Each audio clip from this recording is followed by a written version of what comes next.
Selamat sore rekan-rekan.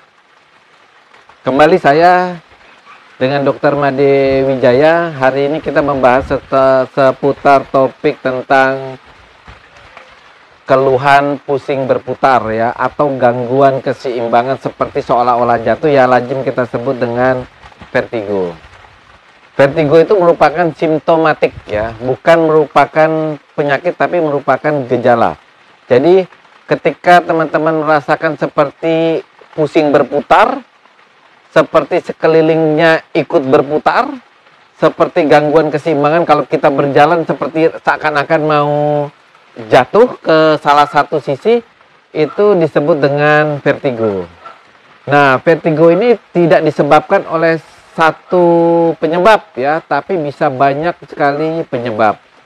Nah, dokter membagi sebenarnya vertigo itu menjadi dua ya, supaya kita bisa mengkategorikan ini berbahaya atau tidak. Nah, vertigo yang kategori berbahaya, jika vertigonya itu disebabkan karena naiknya nilai gula darah, atau vertigo yang disebabkan karena kenaikan daripada tekanan darah. Kenapa dokter mengkategorikan vertigo itu adalah berbahaya pada dua kasus ini? Karena biasanya vertigo yang disebabkan karena pasiennya menderita diabetes yang tidak terkontrol atau tekanan darah yang tidak terkontrol, biasanya merupakan gejala atau bagian daripada stroke. Sehingga pengobatannya harus lebih agresif agar gejala vertigonya cepat membaik dan pemberatan daripada stroke-nya bisa dihindari. Sedangkan penyebab daripada vertigo yang lain itu bisa saja karena misalnya seorang yang harusnya menggunakan kacamata itu tidak menggunakan kacamata, atau kelainan pada rongga telinga tengah ya, namanya gangguan keseimbangan pada rumah siputnya pada rongga telinga.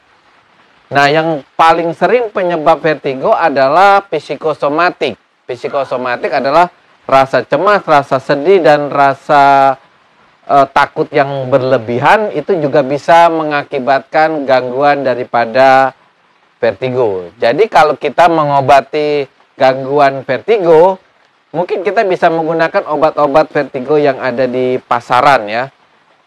Nah, tapi kalau dengan obat-obat vertigo itu sendiri tidak ada perbaikan, mungkin teman-teman mencari tahu apa yang menjadi penyebab vertigonya.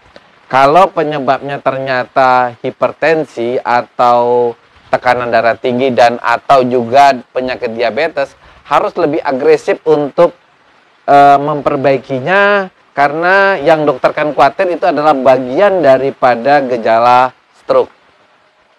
Nah, kalau kita menderita karena gangguan psikosomatik, tentu vertigonya harus diberikan obat-obat yang bisa menghilangkan rasa cemas seorang pasien, bisa tidurnya tenang. Dan ketika kita membuat pasiennya bisa tidur aja enak, biasanya keluhan vertigo secara otomatis akan menghilang ya. Vertigo biasanya kelainan ini tidak berdiri sendiri. Vertigo biasanya disertai sensasi juga dengan rasa mual, bahkan pasiennya bisa muntah, rasa asam lambungnya naik ke daerah dada, rasa asam di mulut pun kadang-kadang sering menyertai keluhan vertigo.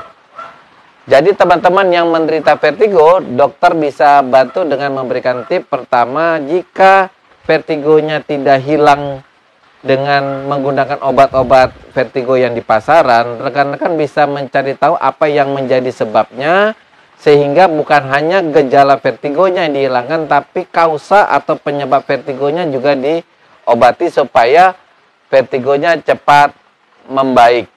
Demikian rekan-rekan, jangan lupa untuk like, subscribe, dan berikan komentar, karena dokter akan menjawab setiap pertanyaan yang ada di kolom komentar.